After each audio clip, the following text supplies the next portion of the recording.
Alright guys, I have a 2019 Honda Civic Type R.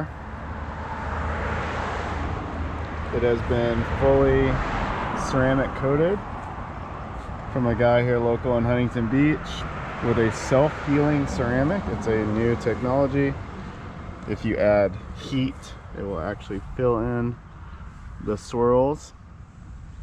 It has red RSR forged wheels, custom made just for this. This is their only set of 19s. These are 19 by 9.5 plus 45 with 265 35 19 RE71R tires, Bridgestone. Exterior mods, I don't really have very much. I do have exhaust, full exhaust, downpipe, the VTEC turbo sticker. I also have the corn-fed sticker because it does run off of E85. It actually runs E45. As you can see, the car is very clean. The only downside on the whole exterior is that one nick. I'm not even sure where that came from, but that is the only exterior flaw. I've had the car for almost a year. I bought it with 6,000 miles used, obviously. Now it has just around 15,000. Brake pads and brakes are still perfect. Thing stops like a champ. It does have an upgraded intercooler. I'll get to all that here in a second. Show you a little more of the interior. So I have upgraded some of the interior. Door panels are all in great shape.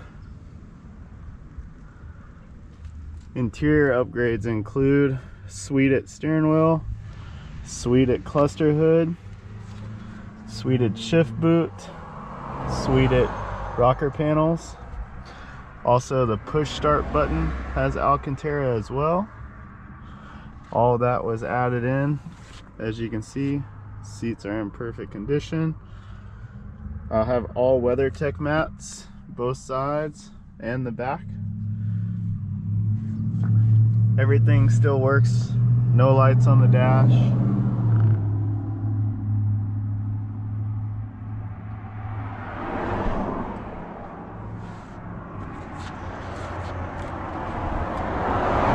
Have the Mugen door guards, front and rear.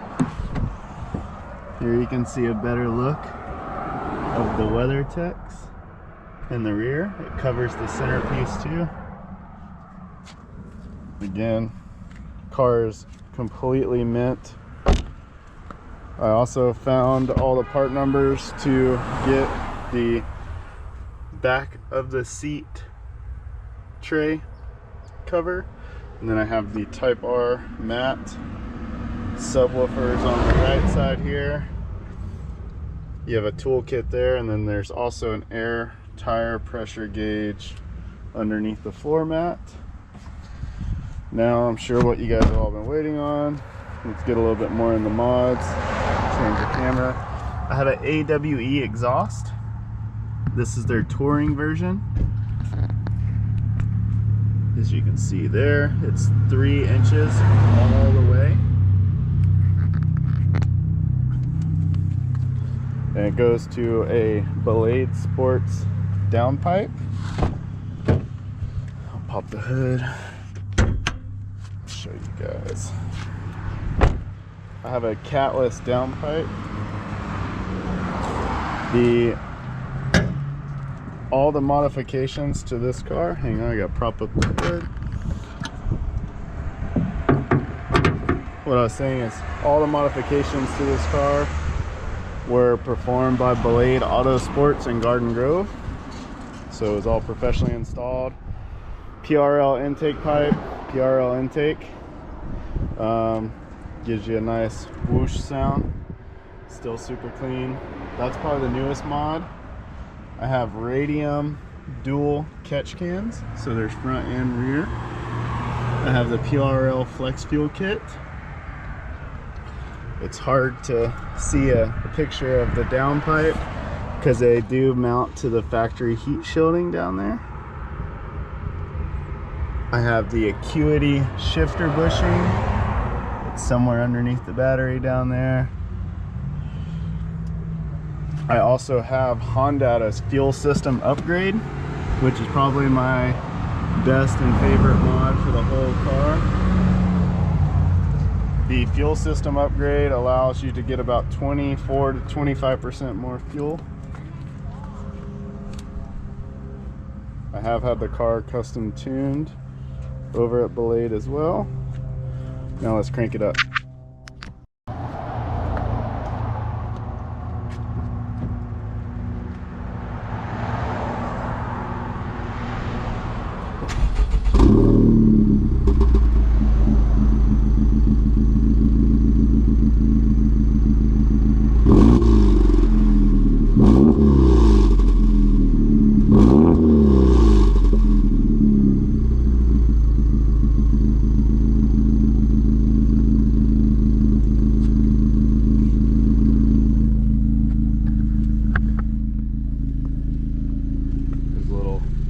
Start video. It's not really cold, but it's not hot.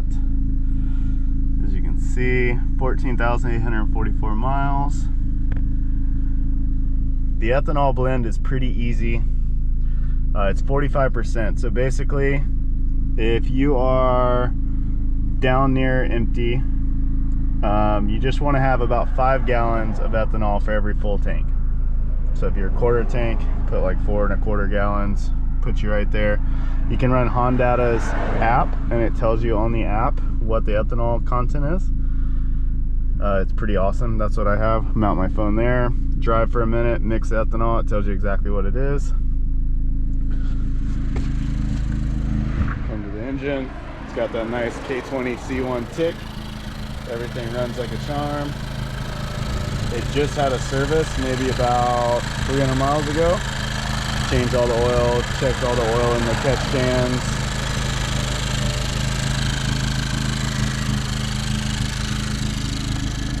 Also, I just set up the anti-lag. I'll give you guys a little anti-lag demonstration.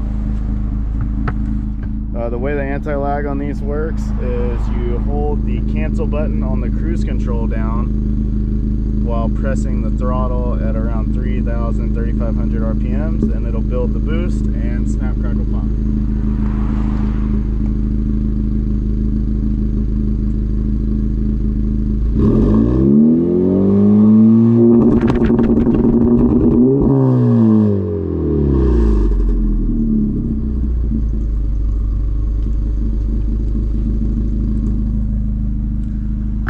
All right, let's go for a drive. So I don't really know how I'm going to do this because I've misplaced my chest mount for my GoPro here, but try to make it happen and be safe at the same time. All right, first and foremost, flick it up, puts it into R mode, push the brake down, parking brakes there. Also have the shift knob, the racing. This was nice, Alcantara. I have pretty good sized hands, so this is a little more fitting for me. Let's see here. We'll just go for a little cruise.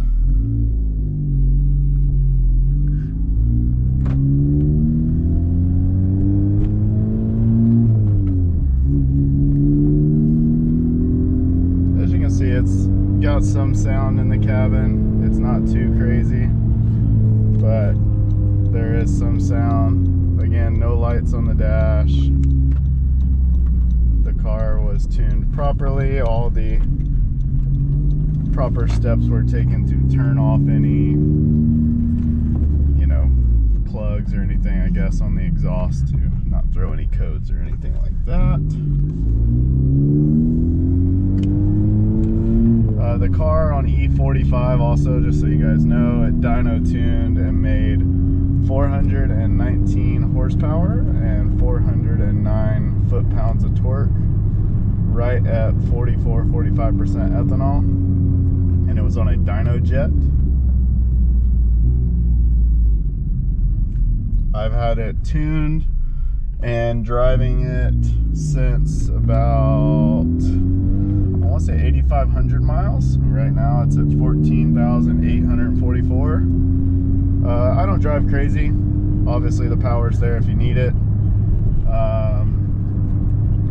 It definitely is nice just having a little more exhaust sound. I mean, that was my main thing when I started this, but you know, exhaust turned into intercooler, turned into downpipe, turned into intake. Honda came out with the fuel kit while it was at the shop getting worked on. They could have it next day. Boom, boom, boom. All of a sudden, quite a bit of money and time, and the car is pretty insane. I like to keep it on the shift light because I feel like it's one of the biggest helps outside of the downshifting on this car. This is just a little third gear pull because I can't shift and drive.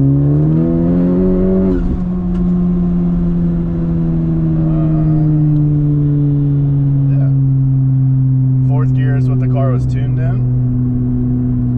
So that's where all my torque and everything is, which is nice. It makes the car reliable. People are saying that these cars bend rods and yada yada yada. I don't do that every time I get in the car. I don't get on it, and I don't drive like an idiot. But for the people who do, I don't know, man. It's still a Honda. These things are pretty reliable. No suspension mods. I actually like the stock suspension. The one thing I do see people doing a lot of is the sway bars. I feel like those might be a good mod for someone, but I've taken this thing out to like Azusa Canyon and ACH, Angel Crest, and I have friends with coilovers and sway bars and all of the suspension stuff on their Type Rs, and I don't really have any trouble keeping up with them by any means. I also have really good tires. I think tires are just everything in this car because 400 foot-pounds of torque, if you're coming out of a turn and you get on it, she'll slide. I'm gonna do a U-turn up here and maybe give you guys like a little third gear get on her. But yeah, I mean, again, it's a Honda Type R, man. These things are pretty rare. This is badge number 28688. It is a 19. It is a California car. I'm the second owner.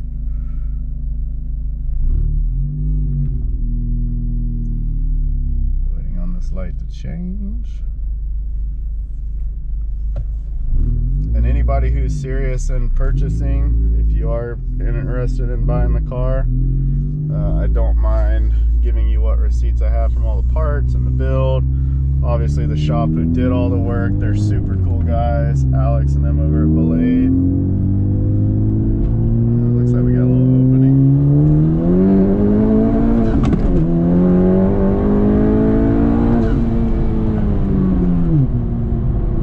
There you go. My cell phone flew out of my pocket. That was second into third.